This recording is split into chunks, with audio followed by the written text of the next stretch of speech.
पश्चिम महाराष्ट्राचं राजकारण, त्यातही सांगली सातारा स्थानिक स्वराज्य संस्था मतदारसंघाची निवडणूक तर नेहमीच प्रतिष्ठेची मानली जाते।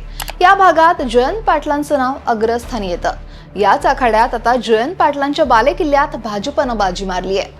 विधान परिषदेच्या निवडणुकीत धैर्यशील कदम यांच्या विजयानं नेमकं काय बदललं, जाणून घेऊयात सविस्तर। नमस्कार, मी अक्षरा चोरमारे आणि आपण पाहताय लोकमत। राज्याचं लक्ष लागून राहिलेल्या या निवडणुकीत अपेक्षेप्रमाणेच चुरस होती। सांगली हा जयंत पाटील यांचा बालेकिल्ला मानला जातो आणि त्यामुळे राष्ट्रवादी काँग्रेस आणि पर्यायानं जयंत पाटील यांच्यासाठी हा विजय अत्यंत महत्त्वाचा होता। मात्र निकालाचे आकडे समोर आल्यावर सगळ्यांना धक्का बसला।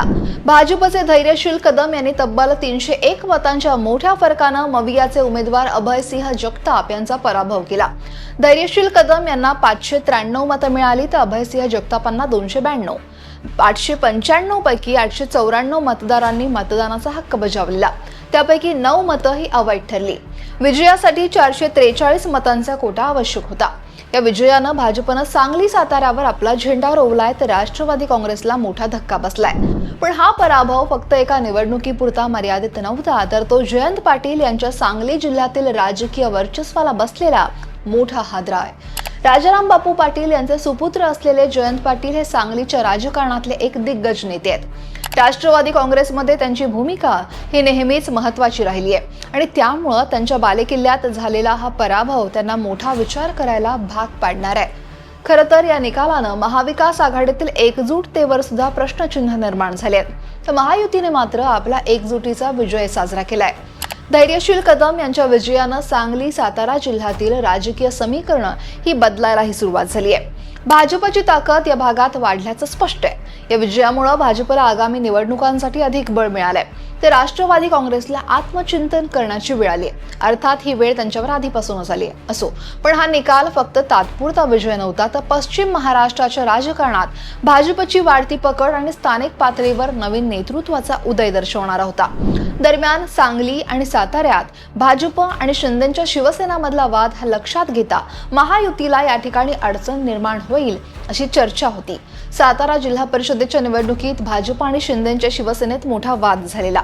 शिवसेना आणि राष्ट्रवादीकडे बहुमत असतानाही भाजपनं त्यांची मतं फोडून आपला जिल्हा परिषद अध्यक्ष बसवलेला। त्यावेळी पोलिसांशी झालेल्या झटापटीत मंत्री शंभूराज देसाई आणि मकरंद पाटील हे जखमी सुद्धा झालेले आणि त्यामुळे शिवसेना आणि राष्ट्रवादी या ठिकाणी वेगळी भूमिका घेऊ शकतात अशी चर्चा होती। त्याच वेळी अजित पवार हयात असताना याच साताऱ्यात दोनही राष्ट्रवादी काँग्रेस एकत्रित लढलेल्या। घड्याळाच्या चिन्हावर शरद पवारांच्या पक्षाचे अनेक उमेदवार निवडून आलेले। मात्र आता दादांच्या निधनानंतर लागलेल्या विधान परिषद निवडणुकीत राष्ट्रवादीच्या शरद पवारांच्या पक्षाचे उमेदवार नेमकी काय भूमिका घेणार याकडे लक्ष होतं।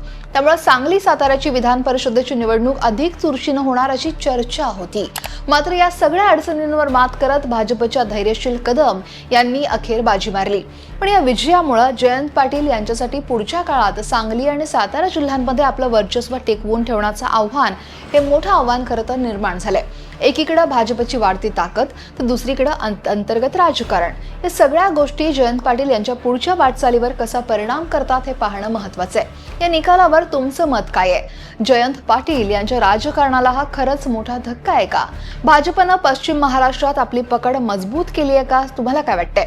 कमेंट नक्की करा आणि लोकमत सबस्क्राईब करायला विसरू नका।